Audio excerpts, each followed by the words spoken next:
terminou um livro que mudou sua vida? Ficou semanas pensando nele, recomendando para todo mundo. Já formou opinião sobre cada personagem, sobre cada cena. Aí, você descobre que virou filme. E você fica eufórica. E aí você fala, finalmente, todo mundo vai ver o que eu vi. E aí sai o filme. E você assiste. E puta que pariu. Aí, eu sou a Maia. E hoje eu vou falar de 5 livros que, quando chegaram no cinema, o resultado foi uma decepção com D maiúsculo. E mais do que falar por que o filme foi ruim, eu quero entender o porquê que isso aconteceu. Porque eu percebi um padrão aqui enquanto eu tava fazendo essa lista, que foi muito interessante.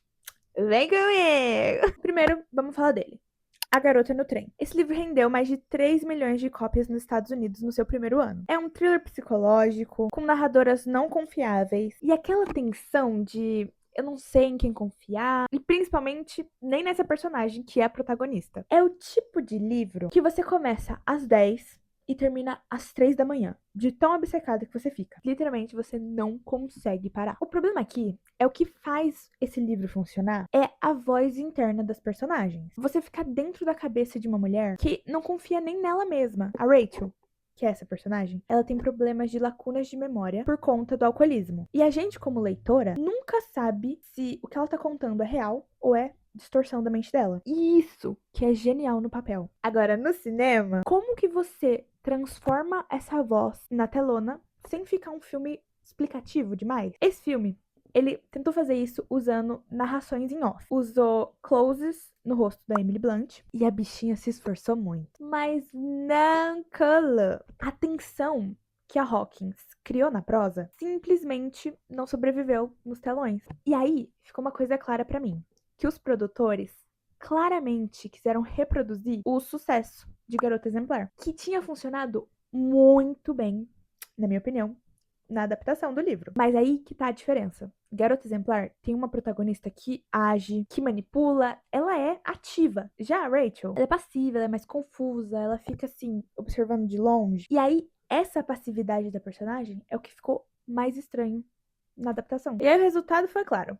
Os críticos não gostaram, o público ficou extremamente dividido, e hoje em dia ninguém mais nem fala desse filme. Porque assim, o livro continua sendo lembrado, mas o filme foi embora junto com 2016. Bom, agora sobre Onde os Pássaros Cantam. Esse aqui provavelmente é o maior best-seller de ficção da última década. Esse livro ficou mais de 200 semanas na lista do New York Times. 200 semanas. Vocês têm noção de quanto é isso? É quase 4 anos. É a história da Kia, uma garota que cresceu sozinha nos pântanos da Carolina do Norte. E ela vira suspeita num caso de assassinato. É um livro lindo, é denso. É aquele tipo de livro que você termina e fica um tempo parada, digerindo, só olhando pro nada, sabe? E esse livro funciona porque ele é lento, no melhor sentido da palavra. A gente passa anos com a Kia. A gente consegue compreender cada camada dela. A gente consegue sentir o isolamento dela nos ossos, assim. E o pântano quase vira um personagem. É um ritmo muito poético, sabe? E mais uma vez, o filme chegou querendo ser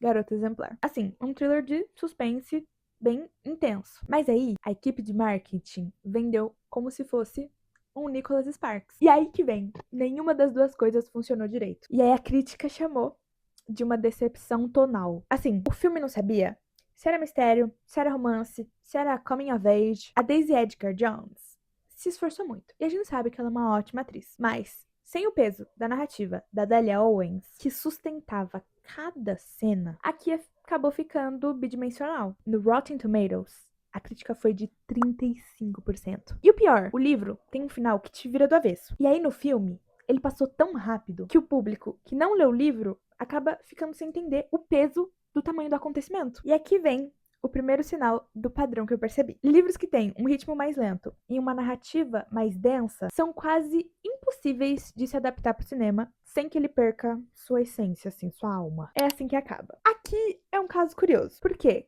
Como vocês sabem, o burburinho se deu nos bastidores antes mesmo da gente poder avaliar o filme direito. A obra por si só. O livro da Colleen Hoover é sobre abuso doméstico. E principalmente sobre o quanto é difícil sair desse ciclo de abuso quando você ama muito, infelizmente, o abusador. É um livro que emocionou milhões de pessoas, principalmente depois que o BookTok trouxe ele pro mainstream em 2021. Que, pasmem, foi 5 anos depois do lançamento. Bebês, você acha que esse livro é da pandemia? Não, não, não. Mas o BookTok fez ser, né? Bom, e aí chegou o filme em 2024, que tinha a Blake Lively na frente e atrás das câmeras. Ela foi a produtora e a protagonista. E o diretor, que é o Justin Baldoni, também atuou no papel do marido abusivo. E aí já dá pra imaginar pra onde isso foi, né? O marketing, mais uma vez, foi um desastre. Bom, a começar que a Blake Lively foi divulgar o filme com esse tema, falando sobre venha usando seus vestidos florais e promovendo a linha de produtos de cuidado de cabelo dela. E aí, você pega isso em um livro que se trata sobre uma sobrevivente de abuso doméstico, não fica muito bom, né? Não fica muito de bom tom. E aí, obviamente, a galera viu isso e ficou puta, né? E aí, depois, vieram as acusações de assédio que a Blake fez sobre o Justin Baldoni. Foi processo judicial, contra-processo, meio que virou um escândalo enorme que ofuscou a discussão sobre se o filme era bom ou não. E aí, quanto ao filme em si, os críticos disseram que ele não conseguia decidir se era um drama pesado e denso ou um romance de verão. Por quê? A profundidade emocional do livro, o que fazia a história ser tão poderosa, ficou rasa demais na telona. Bom, mas assim, o filme faturou 350 milhões de dólares, então monetariamente foi um sucesso, mas acabou deixando as fãs do livro decepcionadas. Então assim, mesmo que às vezes a adaptação traga muito dinheiro, pode ainda ser substancialmente ruim. A Torre Negra. Esse aqui é diferente dos outros porque a série de livros não é necessariamente atual. O Stephen King começou a escrever esse livro em 1982, mas o filme é de 2017. E assim, entrou em tantas listas de adaptações ruins recentes que merece ser citado aqui. E o motivo é um pouco esclarecedor. A Torre Negra é a obra mais ambiciosa do King. 8 livros, mais de 3.000 páginas e um universo que conecta basicamente todos os outros livros que ele já escreveu. De It até o Iluminado. É uma mistura de western com fantasia, horror, ficção científica, é intenso. E aí, Hollywood resolveu pegar essas 3.000 páginas, repito, 3.000 páginas, e comprimir em um filme de 95 minutos. Colocaram Idris Elba e o Matthew McConaughey no elenco, 2 atores muito bons que foram completamente desperdiçados. E aí o Rotten Tomatoes ficou com 15%. Até um dos roteiristas, o Akiva Goldsman, veio falar publicamente que, abre aspas, a gente simplesmente falhou.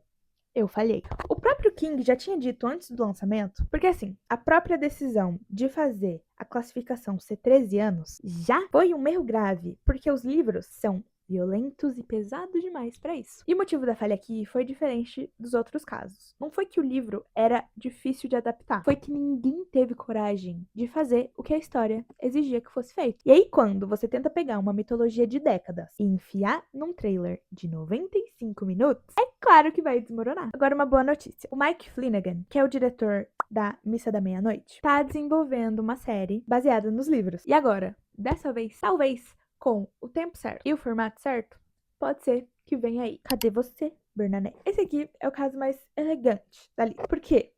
No papel, era meio que impossível de dar errado. Richard Linklater dirigindo, Cate Blanchett protagonizando um livro que era amado, engraçado, inteligente, sobre uma arquiteta brilhante que desaparece misteriosamente numa expedição à Antártica. Mas o livro de Maria Semple tem uma estrutura completamente única. Ele é contado através de e-mails, cartas, documentos e reportagens. É um romance epistolar moderno. E a graça toda tá nesse formato, porque a gente vai montando quem é a Bernadette pelos fragmentos que outras pessoas deixaram sobre ela. Assim, pra mim, é um dos formatos mais criativos da literatura contemporânea. E aí, o Richard Linklater, que assim, é um diretor que eu respeito demais, pegou isso e transformou em um filme tradicional linear. Porque assim, né, obviamente, como você adapta esse tipo de formato para uma telona, sem ficar chato, maçante e tudo mais. E aí a resposta foi, você não consegue sem mudar a alma da obra. E aí, foi justamente isso que aconteceu. E aí, o charme da Bernadette some quando você coloca ela desse jeito, direto na tela. Por quê? Parte do que torna ela fascinante é justamente você só conhecer ela pelo que os outros falam dela. E aí aconteceu que o filme não recuperou o orçamento na bilheteria, a crítica foi indiferente, a Cate Blanchett deu seu melhor, que sempre é extraordinário, mas sem a estrutura do livro sustentando, a Bernadette ficou uma personagem excêntrica comum. Assim, pra mim, é um caso clássico da forma e o conteúdo. Você não pode ter um sem ter o outro. Bom, chegamos no final. E aí, é justamente o que eu falei pra vocês lá no começo. Olha o que todos esses filmes têm em comum. Não é um simples caso de, o filme foi ruim. É muito mais complexo do que isso, sabe? Toda vez que um livro funciona pela lentidão, pela narrativa densa, pela voz interna, o cinema tem dificuldade de capturar isso sem ficar explicativo demais. Toda vez que a estrutura do livro é o que faz ele genial, tirar essa estrutura é tirar a alma da obra. E toda vez que a obra é grande demais pro formato, ou o tema é sério demais para ser tratado de qualquer jeito, alguma coisa vai ser sacrificada. E aí, é quase sempre a parte que fazia o livro ser especial. E aqui tem um adendo meu. Esse é o meu grande medo com a adaptação de Os Sete Maridos de Evelyn Hugo. Principalmente a estrutura do livro ser o que torna ele genial. Adaptar isso em pouco tempo, pra mim, pode ser um desafio muito paia. Continuando. Cinema e literatura são linguagens diferentes. E assim, uma coisa ser genial num formato não garante que necessariamente ela vai ser no outro. Às vezes, para uma história funcionar, ela precisa de tempo, páginas, silêncio. E a telona não dá conta disso. Enfim, me conta nos comentários qual adaptação que te decepcionou mais. Teve algum livro que você leu e foi assistir o filme e a adaptação te deixou de coração extremamente partido? Deixa aqui nos comentários pra mim, porque eu quero muito saber. É isso. Espero que vocês tenham gostado do vídeo de hoje. Não se esqueçam de deixar um like se você gostou do vídeo e se inscrever aqui no canal, me ajuda demais. Um beijo e até o próximo vídeo. Tchau!